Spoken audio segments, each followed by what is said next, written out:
ہمارے نبی پاک صلی اللہ علیہ وسلم کو اللہ نے سارے عالم کے لیے بھیجا، سارے انسانوں کے لیے بھیجا، سارے جنات کے لیے بھیجا، جانوروں چرند پرند کے لیے بھیجا۔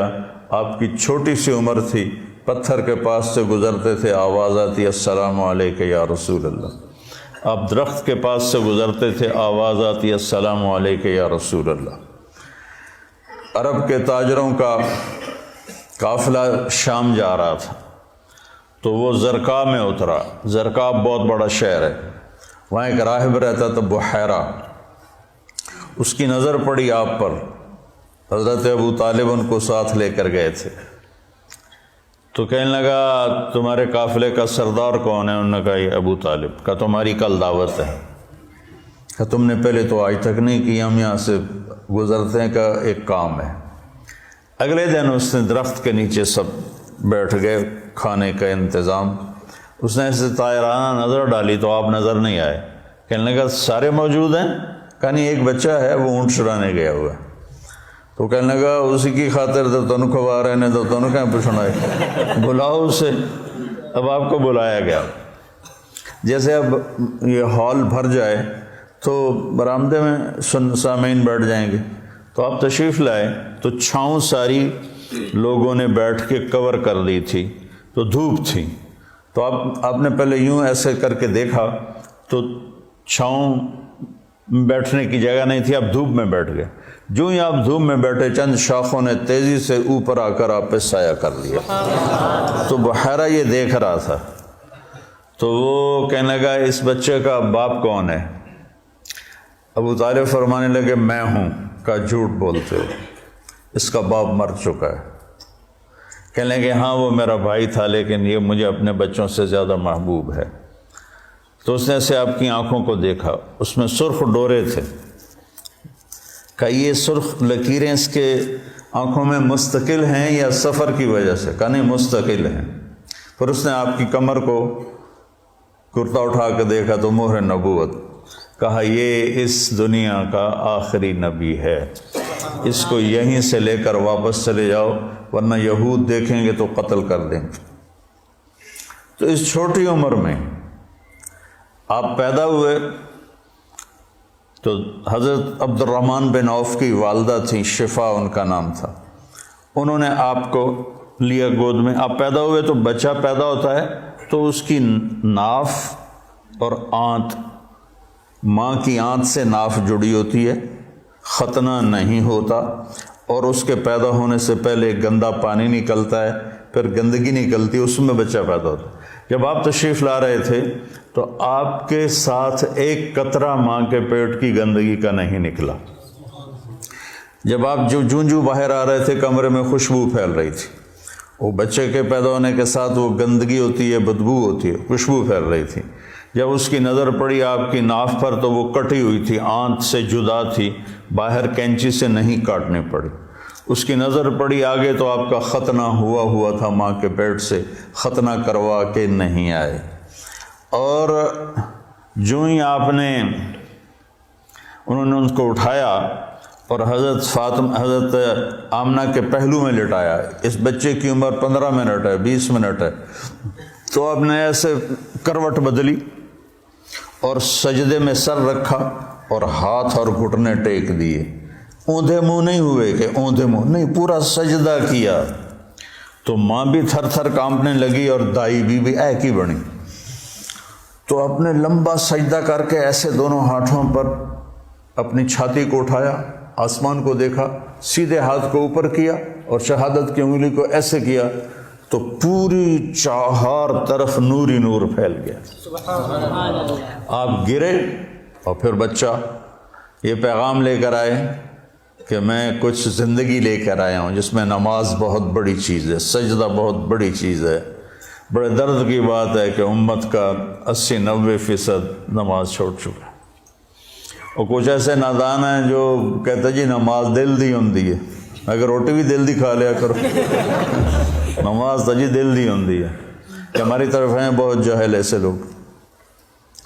تو آپ نے لمبا سجدہ کر کے نماز کا پیغام دیا، اور جب آپ دنیا سے جا رہے تھے وہ بھی 12 ربیع الاول تھا، پیر کا دن تھا، اور زوال سے پہلے کا وقت تھا، اور آپ کے آخری الفاظ تھے حضرت عائشہ کے سینے پہ سر رکھے ہوئے، الصلاۃ الصلاۃ الصلاۃ، میری امت نماز نہ چھوڑنا، نماز نہ چھوڑنا، نماز نہ چھوڑ۔ جعلت قرۃ عینی فی الصلاۃ، میری آنکھوں کی ٹھنڈک نماز ہے۔ قرۃ عینی جو محاورہ ہے یہ عرب کا ہے، اردو کا نہیں ہے، عرب سے لیا گیا ہے۔ عرب جب سفر کرتے تھے صحرا میں تو آندھی ریت اڑتی تھی تو وہ آنکھوں میں پڑتی تھی، تو آنکھوں میں مرچیں لگ جاتی تھیں۔ اونٹ کی تو ڈبل ہوتی ہیں پلکیں، تو ویسے پلکوں میں پلکیں گھسا لیتا ہے، ریت کا ذرہ اندر نہیں جاتا، لیکن جس نے اونٹ کو چلانا ہے اس کو تو کچھ نظر آنا چاہیے، تو وہ اوپر کپڑا تو ڈالتا ہے، دیکھتا بھی ہے، آنکھیں میں مرچیں پڑتی ہیں، اسے اچانک ایک درخت نظر آتا ہے، ایک غار نظر آتی ہے، ایک چٹان نظر آتی ہے، وہ اونٹنی کو جلدی سے موڑتا ہے اس درخت کے نیچے یا اس چٹان کے نیچے، جو غار میں بھاگ کے بیٹھتا ہے، سب سے پہلے اپنی وہ مشکیزہ نکالتا ہے، اس سے پانی سے اپنی آنکھوں میں چھینٹے مارتا ہے، جس سے ریت دھل جاتی ہے تو آنکھوں میں ٹھنڈک آتی، کہتا ہے الآن قرۃ عینی، شکر ہے اب میری آنکھیں ٹھنڈی ہیں۔ یہ ہم اردو میں اس کی طاقت نہیں سمجھ سکتے، کیونکہ ہماری تو ریت آنکھوں میں کبھی پڑی کوئی نہیں۔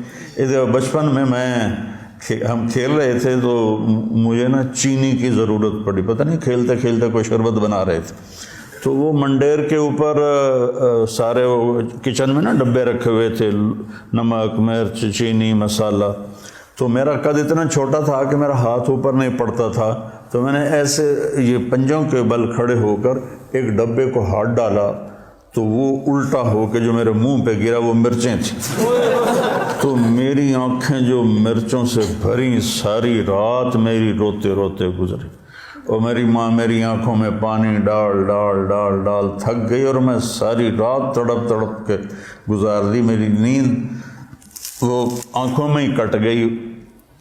اس کو کہتے ہیں آنکھیں ٹھنڈی۔ تو اللہ کے نبی نے کہا جعلت قرۃ عینی فی الصلاۃ ارحنا بہا یا بلال۔ تو ہم سب جو لوگ ہیں نا، جن کو ہمیں لوگ دیندار کہتے ہیں، علماء کہتے ہیں، یا ویسے تبلیغی کہتے ہیں، تصوف والے، خانقاہ والے کہتے ہیں، یہ رواج کی نماز پڑھتے ہیں، اور یہ بھی فریضہ ہے۔ اس کا مطلب یہ نہیں کہ اس کا ہمارے دل میں اس کی کمی آئے، یہی مطلوب ہے، لیکن آنکھوں کی ٹھنڈک بن جائے نماز، اس کے لیے مزید کوشش کرنی پڑتی ہے۔ تو تم میرے بچے بیٹھے ہو، میں تمہارے سامنے کوئی فخر کی بات نہیں کرتا، میں 20-25 سال سے نفل پڑھتے پڑھتے پڑھتے پڑھتے پڑھتے سر درد کا شکار ہوا، پھر بھی نہیں چھوڑے، جتنے میں پڑھتا ہوں میں میرے اللہ کے درمیان، مجھے اب نماز کی لذت اللہ نے دے دی ہے، میرا نماز میں دل لگتا ہے، میں نہ پڑھوں مجھے بے چینی، نوافل سر درد کے ساتھ بھی میں لگا رہتا ہوں، مجھے اچھا لگتا ہے، میرا دل لگتا ہے۔ جعلت قرۃ عینی فی الصلاۃ، نماز لے کر آئے، نماز دے کر گئے، آتے ہی سجدہ کیا، جاتے ہوئے اعلان کیا نماز نہ چھوڑنا، نماز نہ چھوڑنا، اور نماز ہی چھوٹ گئی۔ نماز پانی ہے یار،